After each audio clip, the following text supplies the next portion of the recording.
ಬೇಕು ಅಂತ ತಿಳ್ಕೋಬೇಕು.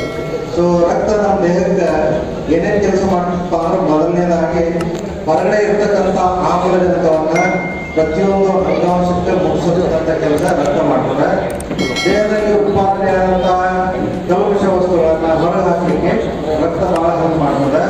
ಮತ್ತು ನಮ್ಮ ದೇಹದಲ್ಲಿ ಇರ್ತಕ್ಕಂಥ ಟೆಂಪರೇಚರ್, ಉಷ್ಣತೆ ಮತ್ತು pH ಅವನ್ನೆಲ್ಲ ಸಮತೋಲನ ಮಾಡ್ತಕ್ಕಂಥದ್ದು ನಮ್ಮ ರಕ್ತ. ಹೀಗಾಗಿ ನಮ್ಮ ದೇಹದಲ್ಲಿರ್ತಕ್ಕಂಥ ರಕ್ತವನ್ನ ನಾವು ಚೆನ್ನಾಗಿ ಕಾಪಾಡ್ಕೊಳ್ಬೇಕಾಗ್ತದೆ. ಸೊ ರಕ್ತ ಕಾಪಾಡೋದಕ್ಕೆ ಬೇರೆ ದಾರಿ ಏನಪ್ಪಾ ಅಂದ್ರೆ ನಾವು ದಿನನಿತ್ಯ ಸಮತೋಲನ ಆಹಾರ ತಿನ್ನಬೇಕು, ಪೌಷ್ಟಿಕ ಆಹಾರ ತಿನ್ನಬೇಕು, ಯಾವುದೇ ಬೊಜ್ಜು ಅಂಶಗಳನ್ನ ಬಹಳಷ್ಟು ಉಪಯೋಗ ಮಾಡಬಾರ್ದು. ಸೊ ಇಂತಹ ಪೌಷ್ಟಿಕ ಆಹಾರವನ್ನು ನಾವು ತಿಂತಾ ಹೋದಂಗೆ ನಮ್ಮ ರಕ್ತದಲ್ಲಿ ರಕ್ತಹೀನತೆ ನಮ್ಮ ದೇಹದಲ್ಲಿ ಬರುವುದಿಲ್ಲ. ಸೊ ರಕ್ತ ಬಹಳ ಮಂದಿ ಗೊತ್ತಿಲ್ಲ ನಿಮ್ಮ ದೇಹದಲ್ಲಿ ಎಷ್ಟಿದೆ ಅಂತ. ಸೊ ಸಾಮಾನ್ಯವಾಗಿ 50 kg 70 kg ತೂಕವುಳ್ಳಂತ ವ್ಯಕ್ತಿಗೆ ಸೊ 4 ರಿಂದ 6 ಲೀಟರ್ ರಕ್ತ ಇದೆ. ಎಷ್ಟು? 4 ರಿಂದ 6 ಲೀಟರ್. ಸೊ ದೇಹದಲ್ಲಿ 4000 ರಿಂದ 6000 ಮಿಲಿಲೀಟರ್.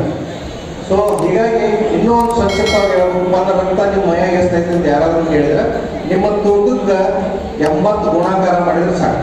ಇಂಟು 80. ಉದಾಹರಣೆ 45 ಅಂದ್ರೆ ತೂಕ ಅಂದ್ರೆ ಇಂಟು 80 ಮಾಡಿದ್ರೆ 832 3200 ಮಿಲಿಲೀಟರ್ ಅಂದ್ರೆ 3 ಲೀಟರ್ 200 ಮಿಲಿಲೀಟರ್ ನಿಮ್ಮ ದೇಹದಲ್ಲಿ ಇದೆ ಅಂತ ಹೇಳಿ ಕಾಪಾಡ್ಕೊಳ್ಬೇಕು. ಹಾಗಾದ್ರೆ ನಮ್ಮ ದೇಹದಲ್ಲಿ ಇರ್ತಕ್ಕಂಥ ಗಂಡು ಮಕ್ಕಳಿಗೆ ಎಷ್ಟಿರಬೇಕು? ಸಾಧಾರಣವಾಗಿ ನಮ್ಮ ಭಾರತ ದೇಶದ ಪ್ರಕಾರ ಗಂಡು ಮಕ್ಕಳಲ್ಲಿ 14 ರಿಂದ 17 ಮಿಲಿಗ್ರಾಮ್ ನಮ್ಮ ದೇಹದಲ್ಲಿ ಇರಬೇಕು. ಹೆಣ್ಣು ಮಕ್ಕಳಿಗೆ 12 ರಿಂದ 14 ಗ್ರಾಮ್% ನಮ್ಮ ದೇಹದಲ್ಲಿ ಇರಬೇಕು ಹೆಣ್ಮಕ್ಳಿಗೆ. ಸೊ ಬೈ ಚಾನ್ಸ್ 11 ಗ್ರಾಮ್ ಒಳಗಡೆ ನಾವು ಹೋದಪ್ಪ ಅಂತಂದ್ರೆ ನಾವು ರಕ್ತಹೀನತೆ ಅಂತೀವಿ.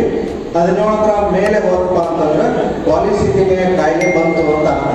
ಸೊ ಹೀಗಾಗಿ ಹೆಚ್ಚು ಆಗಬಾರ್ದು, ಕಡಿಮೆನೂ ಆಗಬಾರ್ದು, ಒಂದು ಬ್ಯಾಲೆನ್ಸ್ ಅಲ್ಲಿ ನಾವು ರಕ್ತವನ್ನ ತಗೊಂಡು ಹೋಗ್ಬೇಕಾಗ್ತದೆ.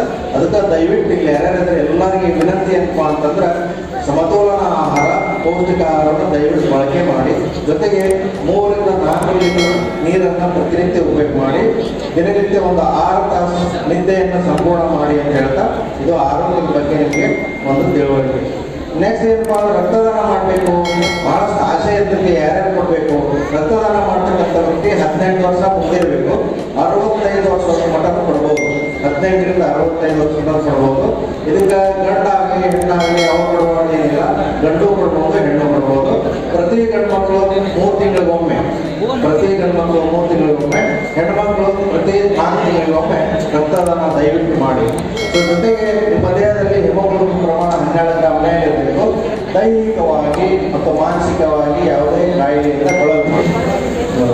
ಜೊತೆಗೆ ಈ ರಕ್ತದಾನ ಮಾಡೋದ್ರಿಂದ ಬಹಳ ಮಂದಿ ತಲೆಗೆ ಏನೋ ತೊಂದರೆ ಆಗುತ್ತೆ ಅಂತ ಹೇಳ್ಬೋದಾರ. ದಯವಿಟ್ಟು ರಕ್ತದಾನ ಮಾಡಿದ್ರೆ ಯಾವುದೇ ಹಾನಿ ಇಲ್ಲ, ಯಾವುದೇ ತೊಂದರೆ ಇಲ್ಲ. ಬದಲಾಗಿ ನಿಮ್ಗೆ ಲಾಭಗಳು ಅನೇಕ ಇದಾವೆ. ಸಂಕ್ಷಿಪ್ತವಾಗಿ ಒಂದೇ ಲಾಭ ಏನಪ್ಪಾ ಅಂತಂದ್ರೆ ರಕ್ತದಾನ ಮಾಡೋದ್ರಿಂದ ನಿಮಗೆ ಒಂದು ಫಸ್ಟ್ ದೈಹಿಕ ತಪಾಸಣೆ ಆಗ್ತದೆ, ಎರಡನೇದು ರಕ್ತದ ಗುಂಪು ತಪಾಸಣೆ ಆಗ್ತದೆ, ಮೂರನೇದು ಏನಪ್ಪಾ ಅಂದ್ರೆ ನೀವು ಕೊಟ್ಟಂತ ರಕ್ತವನ್ನು ನಾವು ತಪಾಸಣೆ ಮಾಡ್ತೀವಿ. ಯಾವ್ಯಾವ ಮಾಡ್ತೀವಿ ಅಂದ್ರೆ HIV, HPV, ಮಲೇರಿಯಾ, ಸಿಫಿಲಿಸ್ ಮತ್ತೆ HCV ಅಂತ 5 ಕಾಯಿಲೆ ತಪಾಸಣೆ ಮಾಡ್ತೀವಿ. ಇದರಲ್ಲಿ ಏನಾದರೂ ನಿಮಗೆ ನ್ಯೂನತೆ ಅಥವಾ ಏನಾದರೂ ತೊಂದರೆ ಕಂಡುಬಂದಪ್ಪ ಅಂದ್ರೆ ಸೂಕ್ತವಾಗಿ ಕಳಿಸಿ ಅದರ ಮುಂದಿನ ಚಿಕಿತ್ಸೆಗೆ ನಾವು ಅನುಕೂಲ ಮಾಡಿಕೊಡ್ತೀವಿ. ಇದಕ್ಕಿಂತ ಹೆಚ್ಚು ಇಂಪಾರ್ಟೆಂಟ್ ಏನಪ್ಪಾ ಅಂದ್ರೆ ರಕ್ತದಾನ ಯಾಕೆ ಮಾಡಬೇಕಪ್ಪ ಅಂದ್ರೆ ನಮ್ಮ ದೇಹದಲ್ಲಿ ಕೊಲೆಸ್ಟ್ರಾಲ್ ಅಂತ ಇರ್ತೈತಿ. ಕೊಲೆಸ್ಟ್ರಾಲ್ ಅಂದ್ರೆ ಹೆಚ್ಚಾಗಿ ಈಗಿನ ಕಾಲದಲ್ಲಿ ನಾವು ಬೇಕೇಕ ತಿನ್ನೋದನ್ನು ನೋಡಿದೀವಿ, ಉಪವಾಸ ಮಾಡೋದನ್ನ ನೋಡಿದೀವಿ, ಅನಾವಶ್ಯಕ ಆಹಾರ ತಿನ್ನೋದನ್ನು ನೋಡಿದೀವಿ.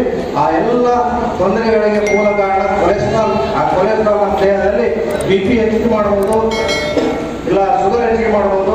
ಬಟ್ ನಮ್ಮ ದೇಹಕ್ಕೆ ತೊಂದರೆ ಮಾಡ್ತಾ ಇರ್ತೀವಿ. ಅಂತ ಒಂದು ಕೊಲೆಸ್ಟ್ರಾಲ್ ಹೊರಗೆ ಹಾಕಪ್ಪ ಅಂದ್ರೆ ರಕ್ತದಾನ ಒಂದು ರಾಮಬಾಣ. ಅದಕ್ಕೆ ರಕ್ತದಾನ ದಯವಿಟ್ಟು ಹೆಚ್ಚು ಮಾಡ್ತಾ ಪ್ರತಿಯೊಬ್ಬರು ಏನಂದ್ರೆ ಇಲ್ಲಿ ಸವಣೂರು ತಾಲೂಕಿನ ಪ್ರತಿಯೊಬ್ಬ ಯುವಕರು 18 ರಿಂದ 65 ವರ್ಷ ನಾವು ದಯವಿಟ್ಟು ರಕ್ತದಾನ ಕೊಟ್ಟು ರಕ್ತದಾನ ಮಾಡಿ ಅಂತ ಹೇಳ್ತಾ. ಮತ್ತೆ ಬಹಳ ಮಂದಿ ತಲೆಗೆ ಮಾಡಿದ ನಡೆಯಲ್ಲ.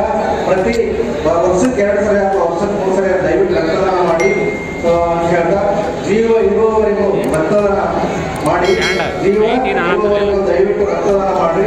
ಜೀವ ಹೋಗುವಾಗ ಅಂಗಾಂಗ ದಾನ ಮಾಡ್ರಿ, ಜೀವ ಹೋದ ಮೇಲೆ ದೇಹದ ಮಾಡ್ರಿ ಅಂತ ಹೇಳ್ತಾ, ದಾನಗಳಲ್ಲಿ ಶ್ರೇಷ್ಠ ದಾನ ಎಲ್ಲ ಅಂಗಾಂಗ ದಾನ, ದೇಹದಾನ. ಸೊ ದಯವಿಟ್ಟು ಜೀವ ಇದ್ದಾಗ ನೀವು ಹೆಚ್ಚು ರಕ್ತದಾನ ಮಾಡಿ. ಸಿಕ್ಕಾದಿಲ್ಲ ಅಂತ ಹೇಳಿ ಶೋಭೆಯನ್ನು ತರಬೇಕಂತ ಹೇಳಿ ಆಲ್ರೆಡಿ 29-30 ಮಂದಿ ರಕ್ತದಾನ ಮಾಡಿದಾರ.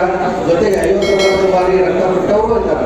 ಹೀಗಾಗಿ ರಕ್ತದಾನ ಮಾಡೋದ್ರಿಂದ ಯಾವುದೇ ತೊಂದರೆ ಹಾನಿ ಇಲ್ಲ ಅಂತ ಹೇಳ್ತಾ ಈ ಮೂಲಕ ರಕ್ತದಾನದ ಬಗ್ಗೆ ಸ್ವಲ್ಪ ಸಂಕ್ಷಿಪ್ತ ಸಮಯದಲ್ಲಿ ನಮಗೆ ಅರಿವು ಮೂಡಿಸಿ ನಮಗೆ ಅನುಕೂಲ ಮಾಡಿಕೊಟ್ಟಂತಹ ಎಲ್ಲ ಆಯೋಜಕರಿಗೆ ಹೃದಯಪೂರ್ವಕ ಅಭಿನಂದನೆ ತಿಳಿಸಲಿಕ್ಕೆ ಇಷ್ಟಪಡ್ತೀನಿ. Thank you.